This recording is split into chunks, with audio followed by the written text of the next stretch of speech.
ये कहते हैं कि हम घर में एक ही तौलिया इस्तेमाल करते हैं, कोई वुज़ू के बाद भी वो इस्तेमाल हो रही होती है, कोई गुस्ल करके आता है तो वही इस्तेमाल करते हैं, तो क्या सही है या नहीं?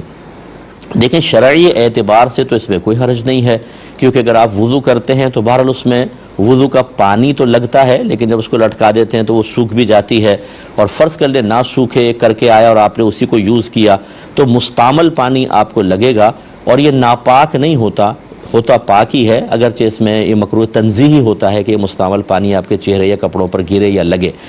और इसी तरह गुस्ल भी अगर कोई करेगा, चाहे गुस्ल जनाबत ही उसने किया हो, उस पर भी जो पानी लग कर गिरता है वो नापाक नहीं होता, मुस्तामल होता है। और मुस्तामल का मतलब ये है कि उससे वुज़ू या गुस्ल आपने किया हो, जिसको हम नजासत हुक्मिया कहते हैं, या सवाब की नीयत से उसको इस्तेमाल किया, या मैयत को जब हम गुस्ल देते हैं जो पानी गिरता है उसको मुस्तामल कहते हैं, तो लिहाजा वो पानी नापाक नहीं होता, लेकिन उसको जिस्म से लगना नहीं चाहिए। तो इसलिए अगर तौलिया को यूज़ करता भी है तो उसे चाहिए धूप में डाल दे ताकि खुश्क हो जाए। ये तो है शरई मसला। बाकी जो तिब्बी नुक्ता निगाह से है वो ये कहा जाता है कि भाई एक दूसरे के इस तरह के टॉवल को यूज़ ना करें, कि बाद औक़ात स्किन जो होती है खाल सेंसिटिव होती है, हसास किस्म की होती है, और हर एक इस्तेमाल कर रहा होता है। तो ये, और जहाँ गंदे किस्म के लोग हों मादरत के साथ कि टॉवल साफ़ करते करते